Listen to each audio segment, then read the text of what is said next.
And happy Monday morning, ladies and gentlemen. Welcome to the Monday morning edition of the Water Cooler with Woody Smalls.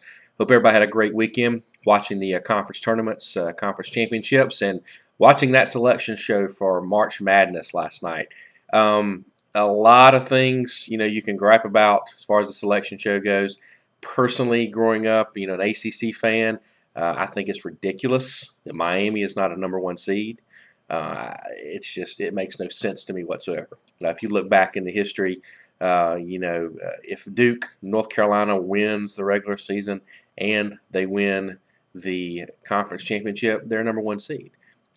Duke, even has a claim to be a #1 seed. And I think the committee is looking at it from a standpoint of, there's probably 8 #1s. So, your #1s and your #2s, they saw to be somewhat interchangeable, which is, I think for the first time in a long time, definitely the case. Who are you going to take out of the 4 that they had?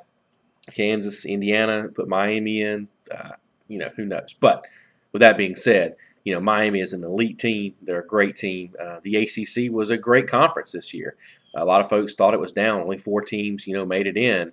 But it's ridiculous. And I think this is something that college football fans get ready for right now, because what you saw in that selection committee yesterday is going to happen with the playoff.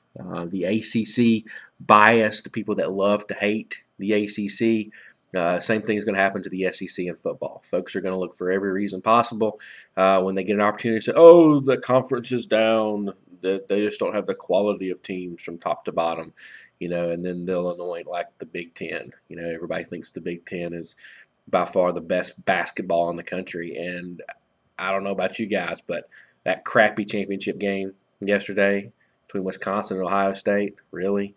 Thanks, Indiana. Thanks, Michigan, for giving us that piece of junk as far as our last game before the selection show. Jeez. Carolina and Miami were, 10,000 times better than that, more exciting, compelling. And before North Carolina ran out of gas, and Miami used its senior leadership to win that game by 10 points. So, with all that being said, the first 4 are kicking off, so go ahead and get your brackets going, get everything ready to go. If I had to lay a team out there, of course, I just bragged on Miami. I think Miami is deep. I think Shane Larkin gives them that player that you have to have in the tournament to win, somebody that you can go to that can hit the shot, can knock it down, and then have great supporting cast around him. Gonzaga's got a lot of great players. People are knocking them. Who did they play? They haven't played anybody. If any team's been there, it's been Gonzaga. They've been there. They've done it. They now have the love as a #1 seed. I think a lot of things can happen. I think an interesting matchup if North Carolina can get past Villanova in that 8-9 game, which is, don't even get me started on North Carolina being an 8 seed after the way that they've played over the past month. I don't want to go there.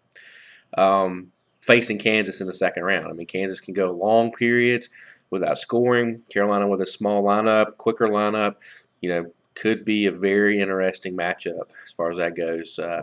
Maybe kind of brings us back to the 86, 87, somewhere like that, where Carolina was a little down with Rick Fox and Hubert Davis and those guys playing the run and the gun, the top seed in Oklahoma, and just, ran that incredible, center pivot 4 corners to take down the overall #1 seed back then. So maybe we got some Carolina magic, ACC magic with that too.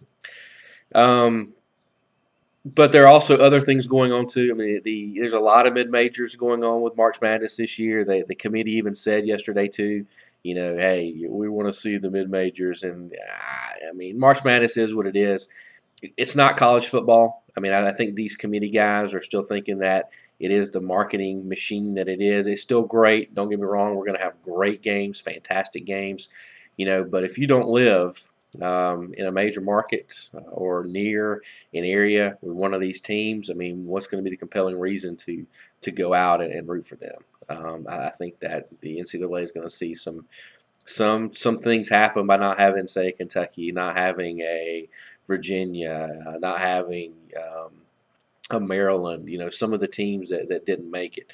I think the NCAA will see some of that as far as the traveling and the support and maybe some of the money there. But hey, who knows? Advertising probably would be through the roof they'll make money hand over fist from the TV deals and everything else. So, you know, what do I know?